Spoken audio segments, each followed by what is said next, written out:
Gordon. Hey guys, this is Brett Snodgrass again with Simple Wholesaling, and I need to split the screens here. Sorry, Scott.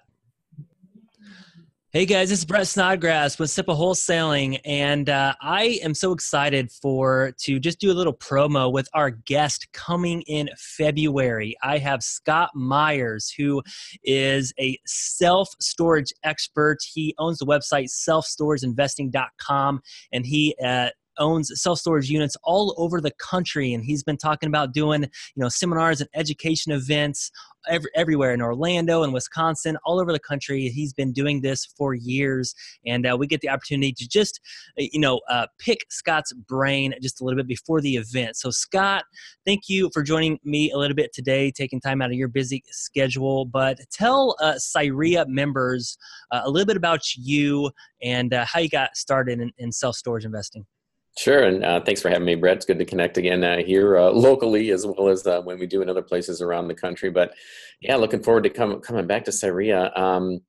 I guess I get to talk a little bit about my background in terms that I don't normally on these interviews, and that's because this is here in my hometown and the group that I used to be the president of. So my story is just, I'll tell you a little bit differently, and that is used to be knee-deep in the tenant and toilet business here in Indianapolis, and we had over 4 apartments and houses, and realized that the cash flow and the freedom that all the gurus talked about when I got into the business really wasn't there. And so I didn't want to get out of real estate, and started looking into other forms. It was either parking lots or self-storage were the only other two that didn't have tenants and toilets and trash. And so the more I looked into storage, long story short, I got into the business, and I saw the light. No tenants, no toilets, no trash. If they don't pay, we lock them out, sell their stuff off. We can use a kiosk to manage them, so I don't even have a whole lot of employees, let alone employee issues as well. No subcontractors for rehabs. It's just a steel box. So it just for me, it ticked all the boxes, and so we started ramping that side up, and then getting out of the tenant and toilet business, sold off all my houses and apartments, and it was during that time, and I was the president of CIREIA, and we were growing. We had the membership continued to grow, and we used to attend the national RIA to learn how to make our group better and our members. And so I started holding self-storage workshops, and lo and behold, one of the agents who worked for the speakers, books the speakers on a national basis, contacted me, and he said, "Hey, we need somebody to teach self-storage. We got a lot of people asking." And so I said, "Well, yeah, okay, I'll do it." And he helped me to get together a business plan / home study course to teach people how to do it. And he put me on the road, and it just took off. And so all of a sudden I had 2 60-hour-a-week businesses, one investing in self-storage and the other teaching people about it. And so along the way, some years later, we kind of melded the two into one, and I really backed off of speaking and going out everywhere just because they wanted Scott Myers to come speak. And I didn't want to work with anybody who wasn't going to pull their weight. And so we now just work with a select few folks in the markets in which we invest in, and we partner alongside of them as well. And we bring the equity because we have a lot of equity investors now. And so, I travel to very few markets, but only good markets in the country where we're looking to invest in and partnering with folks there. And obviously Indianapolis is one of the better markets in the country. So we're looking to grow more people and get back to teach people about self-storage, sometimes an overlooked asset class, and looking forward to coming back in February. That's awesome. And it's so great that you're just a local guy, because I think a lot of people know you just as a national guy, because when they think about self-storage, they think about Scott Myers and local guy coming to our event, guys. But one question I wanted to ask is, a lot of people look at you and they're like, you're doing amazing, and you're in Indianapolis, and you probably have this entire market just already locked down. How can I get started? I'm just a small fish in this. You're in this big pond, big fish in this little pond. And so why would someone want to come to this event and hear you? Don't you already own all the storage units in Indianapolis already? Yeah, it couldn't be further from the truth. And, I get that question a lot. When we'll hold one of our 3-day events, in Tampa or in DC or anywhere else, they'll say, well, if you're already investing here, don't you have this locked down? And yeah, there are way more opportunities out there than I can handle. And, funny thing is, Brett, I think I was out speaking. I served my time in my tenure as a president of CIREIA, and after I left, I was still attending the group. But you can't be a prophet in your own town. And I was speaking all over the country. I think it was like 5 years later before CIREIA even booked me as a speaker to come teach. So there's one misnomer. And then the second is that because what we do is there are markets throughout the country. There's about 8 that we're focusing on right now.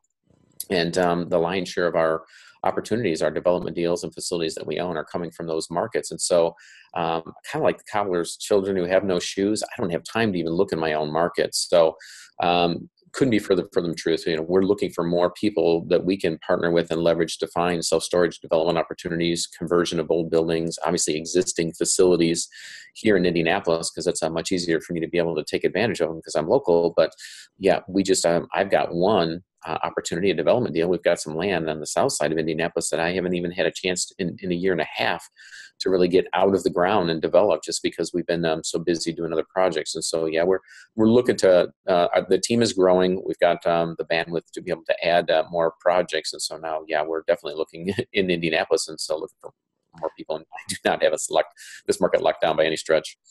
That's awesome. That's awesome. Well, just a little bit of a highlight, just kind of what Scott talked about, guys, is when you think about storage units, you're getting rid of the toilets, the termites, and the tenants, which, if you're a landlord, that is where all the headaches come in. So this is, prime real estate, and it's something very attractive that people can get into.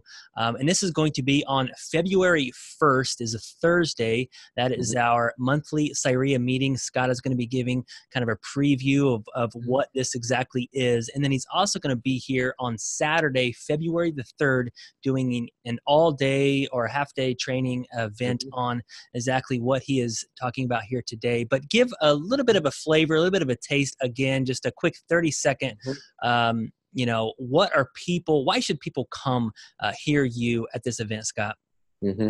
Yeah, I think this is, again, one of these overlooked opportunities in real estate. Some people just don't recognize it as real estate, or they thought like I did, and they think, well, okay, maybe someday I'll look into that. Not really realizing the huge opportunity, the fact that it's the fastest growing sector of commercial real estate right now, and that you can get into these for less than the cost of a single family house. The industry is going gangbusters. We cannot keep up with the demand for storage right now. When times are good, demand goes up for storage. People buy more stuff. We don't have enough room for it all right now. All the facilities in Indy are virtually full with waiting lists.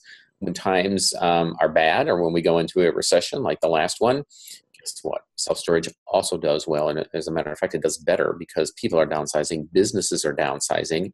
And when the banks shut off the funding, they don't develop anymore. So it actually works better. Self-storage as a business model, as an investment in real estate, works better during a recession. And so, we've been on this run of the stock market and the economy for quite a while now, and we don't know if or when we're going to see a recession again, in maybe a year, 2, 3 years. But either way, I'll tell you, there was an awful lot of folks that used to be investing in real estate that weren't after the last recession, except for the folks that were in self-storage, because it is the asset class that works the best. So I'm going to talk a little bit about how to profit in both good and bad markets, and all the reasons why we love self-storage for some of the reasons that you mentioned.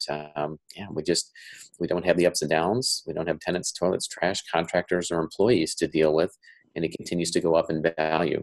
It is just the hottest asset class for a reason right now. It sounds like a dream. It sounds like a dream. That's awesome. I know I'm excited, because we're doing a lot of flips and a lot of wholesaling, and I have some rentals too. And yeah, it's a lot of work, at the end of the day. And especially, when people are talking about, hey, could there be a real estate correction coming? So thank you for joining us with me today. Again, guys, check out Scott Myers, selfstorageinvesting.com. Come to CIREIA on Thursday, February 1st, and then join his Saturday event on February the 3rd. You guys are not going to want to miss this. And thanks, Scott. Have a great day. My pleasure, Brad. All right. Looking forward to seeing you again.